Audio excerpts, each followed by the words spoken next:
matchup features two quarterbacks who will be trying to lead their team to victory. It's Foles Eagles going up against Ryan's Falcons. All right, we appreciate it, Larry. It's our exclusive coverage of the National Football League on EA Sports. Falcons coming out from their tunnel to the roar of all the folks here in Atlanta. We're ready for football as these Falcons get set to match up with the Philadelphia Eagles.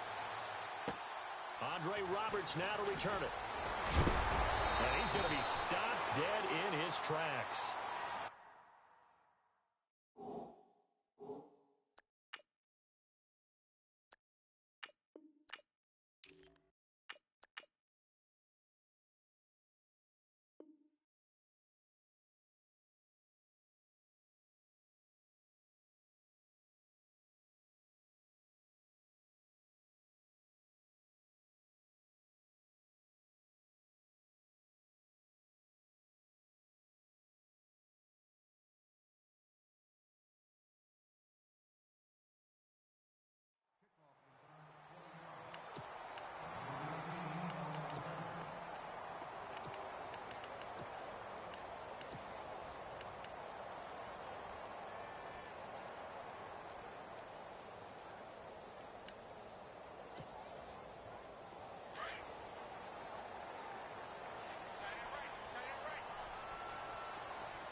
In motion is Austin Hooper. Now a play fake here on first down. Pressure comes and down he goes. The Eagles get there for the sack. Michael Kendricks from that outside linebacker spot. He's able to get in there for a loss of 9.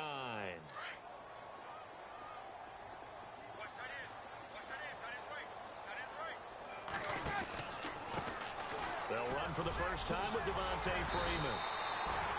And they'll take him down at the 31-yard line. It'll be a pickup of 10 yards. And that's going to bring up a third down.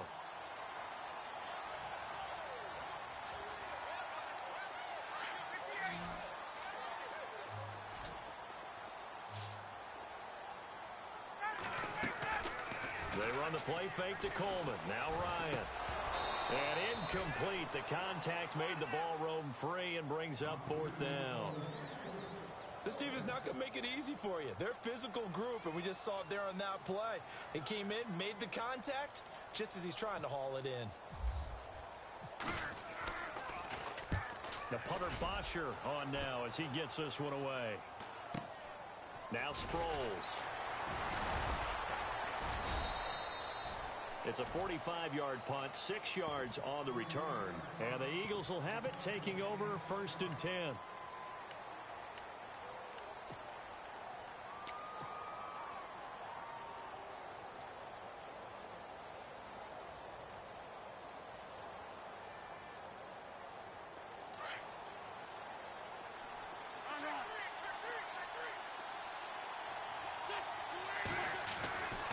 First down, Wentz.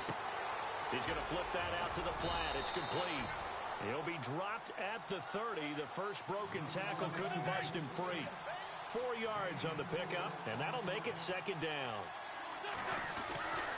Now Wentz. And a little floater there is incomplete. Let's face it, you can run the route tree as many times as you want, get in sync, practice it, do all those things. But once you get to game speed, it doesn't always time up quite that well. That one goes incomplete. Now Wentz on third down.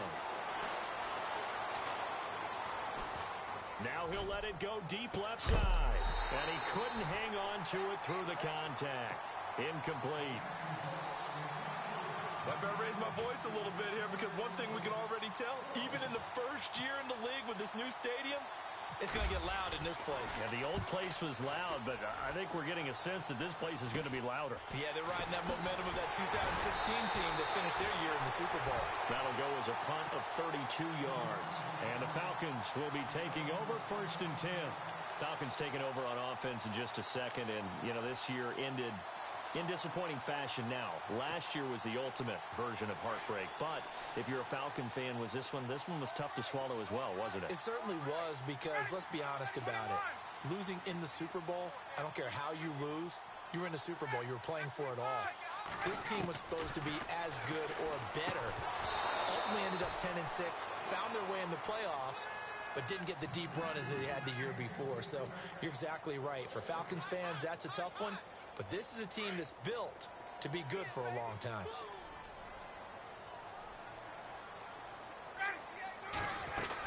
On second down, Freeman. And he's going to take this one down to about the 46-yard line. A nice job to get 8 there after the incompletion, and now they'll look at a 3rd and 2 coming up. And after that type of a run, there's some talking going on down on the field, but it's not trash talking.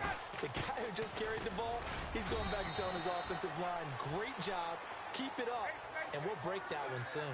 They only get 2 there, but on 3rd and 1, that's all they needed to keep the drive going. Now Ryan on 1st down, and it's hauled in by Austin Hooper. Touchdown, Falcons! Austin Hooper, 44 yards. And the Falcons have taken the early lead. Remember the one-dimensional tight ends who just put their hand in the ground and block people?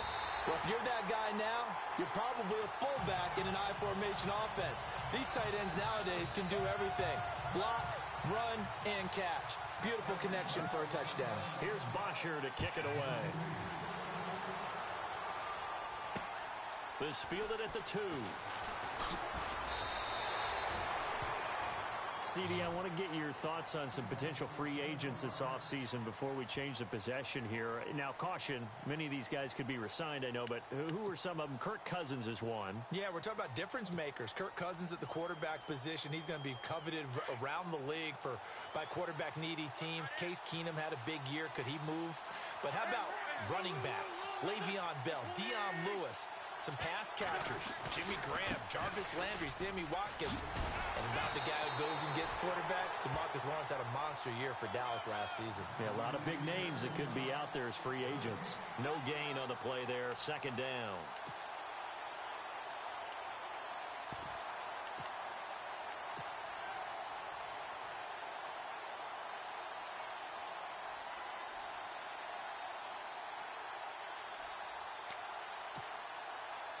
So 2nd and 10 here. And on the outside, they're playing press coverage.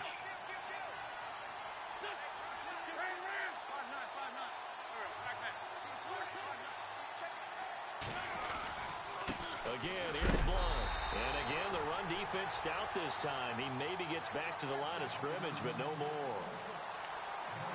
No gain that time, and it leaves them with 3rd and 11 coming up. And they'll be in search of 11 yards here on 3rd down.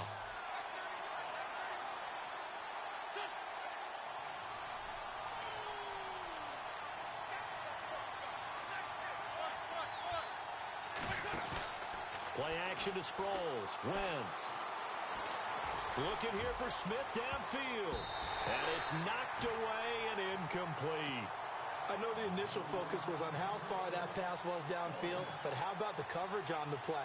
Able to stay with him, get his hands where the receiver's hands were going to try and catch the ball, tips it up in the air, and knocks it away.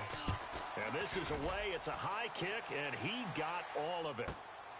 This is taken at about the 14.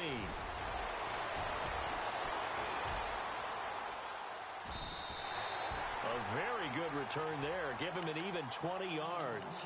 And possession will switch hands, 1st and 10. So the football switching hands here in just a second. And, you know, Tom Brady, just to go off on a tangent for a second, may have lost the Super Bowl. But 3rd MVP this past season, and what he did at age 40, really something, right, Charles? Absolutely phenomenal. Ended up beating out Todd Gurley, the running back for the Los Angeles Rams. But he would have traded it for a Super Bowl win, don't you think? How about this? The last 9 NFL MVPs to play in the Super Bowl that same season, 0-9. Yeah. You go all the way back to Kurt Warner in, 1999, where he won the double? We were going over that stat earlier. That is hard to believe. But he would have been the MVP had the Patriots pulled that one out. Yeah, he still has 5 rings, though. 5 Super Bowl titles for Brady. And finding the tight end, Hooper. He goes for 18 there as the drive will continue. Nice job, nice patience right there. Put him on the right side, let him work his way across, put the ball in his hands, and let him work his way upfield with a catch.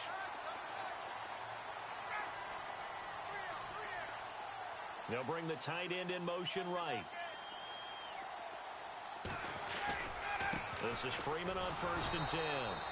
And that play will go nowhere, losing yardage back near midfield at the 49. Call it a loss of 2 on the play. And that'll make it 2nd and 12.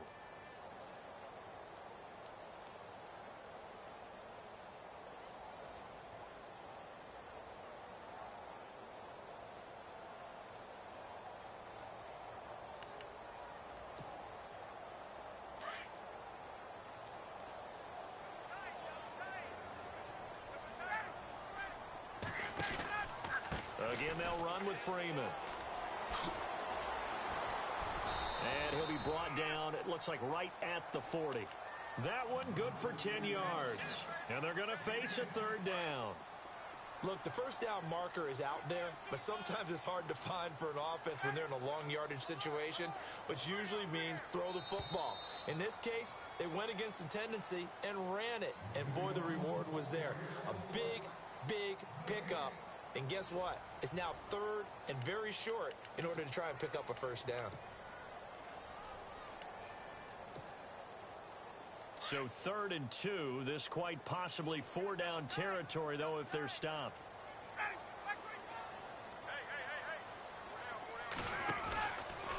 On the counter, Devontae Freeman. And not going to be able to push this forward. He runs into a wall right at the line of scrimmage. Call it no gain there, and it leads to a 4th down.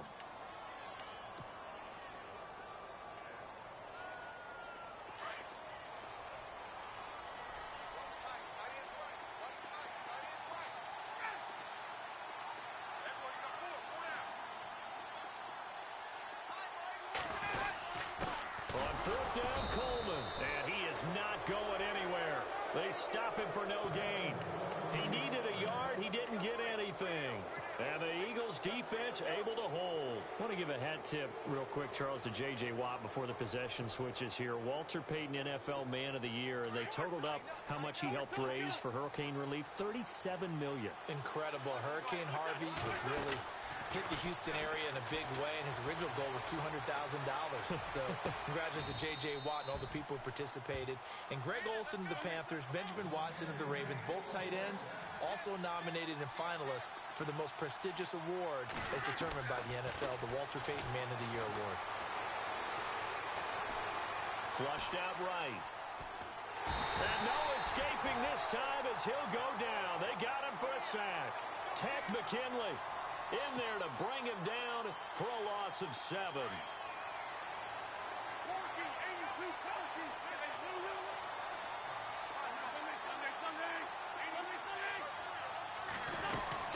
They'll run it now out of the gun. And the reinforcements come in as they're going to stop him behind the line.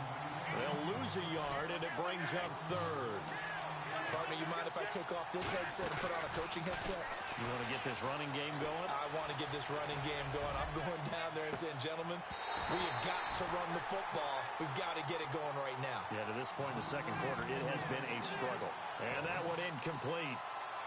Had some position, but couldn't hold on, and it brings up 4th down.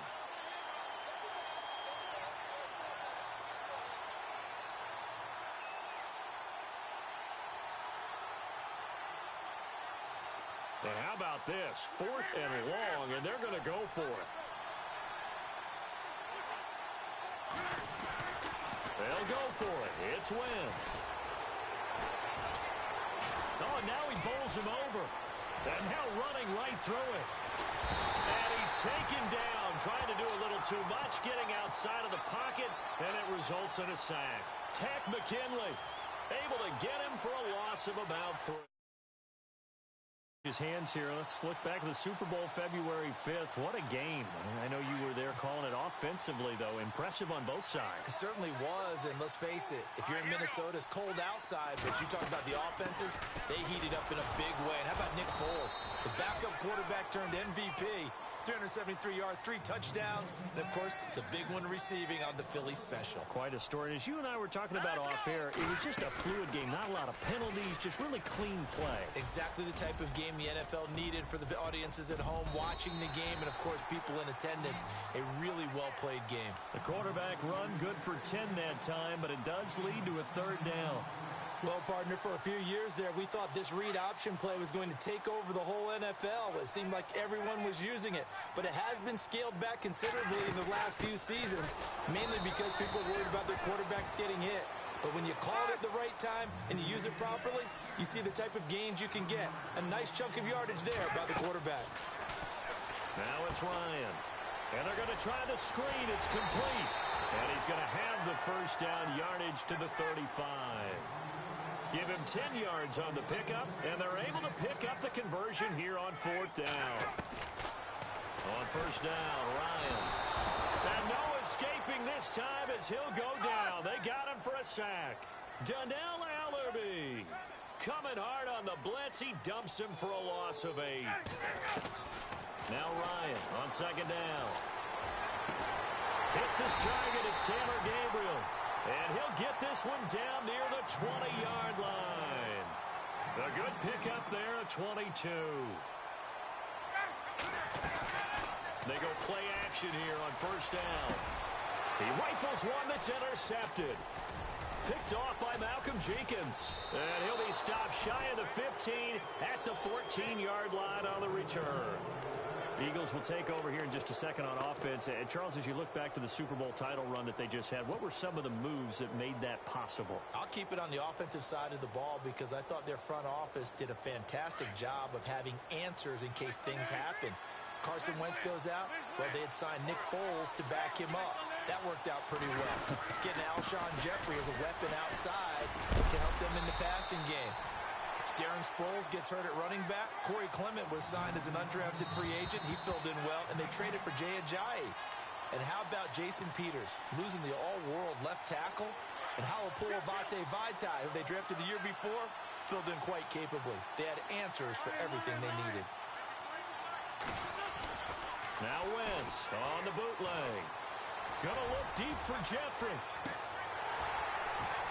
And both guys were there, but it falls incomplete. But one thing's for sure, when you get a big receiver and you trust him downfield, you're going to give him opportunities to go up and get that 50-50 ball. And he is a darn good big receiver. Unfortunately, that time didn't work out. Nice job defensively. On play action, it's Wentz. He may try and run for this. Slips past him. Where'd he go? And he is out of bounds on the other side of midfield. Big yardage there on the scramble. It gets him a first down.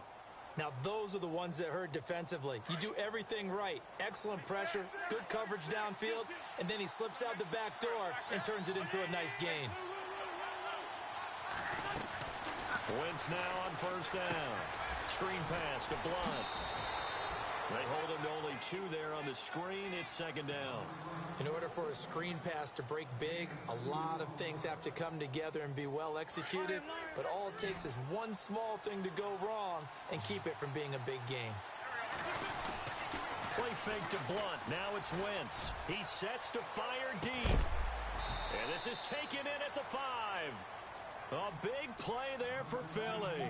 43 yards. There will always be a place for methodically marching the ball downfield. But when you can pick it up in big chunks and strike like that, have explosive plays, that's often the difference in winning and losing. Those types of plays that can knock a defense off balance, that'll drive a team towards a victory. I tell you, Brandon, this defense is playing with some confidence. Haven't allowed a point yet. Flying to the football. I'm telling you, it's almost 11 to the ball on every snap. Another nice. This is taken in by Jeffrey. He's got it. Touchdown, Eagles. Alshon Jeffrey, a 5-yard touchdown. And the Eagles are within an extra point.